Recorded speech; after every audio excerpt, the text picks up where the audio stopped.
विद्यार्थी मित्रांनो नमस्कार. सध्या 10वीच्या परीक्षा सुरू असल्याने आपण 10वीची उदाहरणं सोप्या पद्धतीने आणि जरा धावत्या पद्धतीने आपण घ्यायचा प्रयत्न करतोय, जेणेकरून विद्यार्थ्यांना त्याचा अभ्यास करताना उपयोग होईल.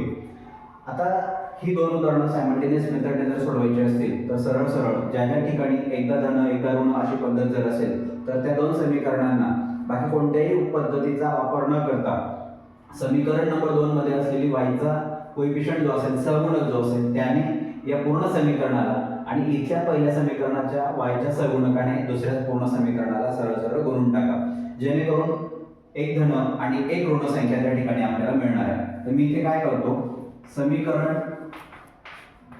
1 ला 2 ने व समीकरण 2 ला 7 ने गुणून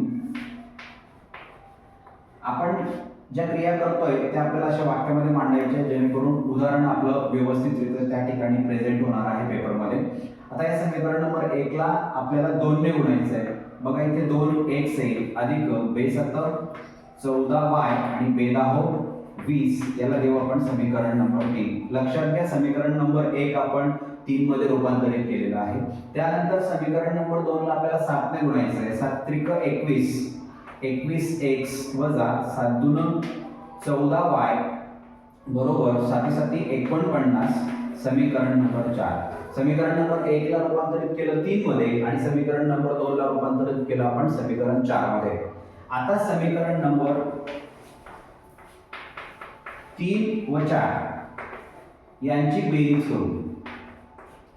जी क्रिया करतोय ती मी वाक्यात लिहून देतोय आणि असंच तुम्हाला या पेपरमध्ये प्रेझेंटेशन करायचं आहे. समीकरण नंबर 3 लिहिलं 2x अधिक 14y बरोबर 20 अधिक 21x वजा 14y बरोबर 49.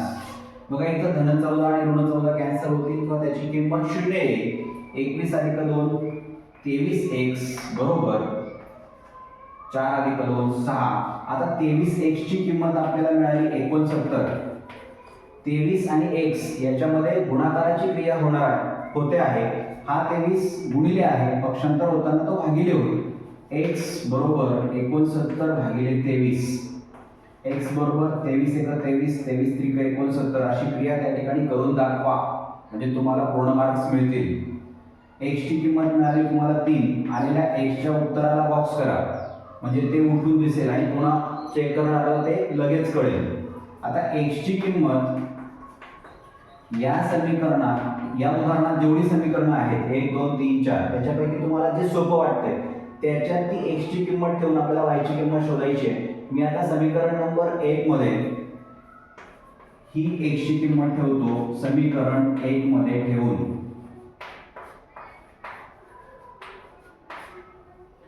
समीकरण नंबर 1 मी या ठिकाणी पुन्हा लिहितो, x अधिक 7y बरोबर 10.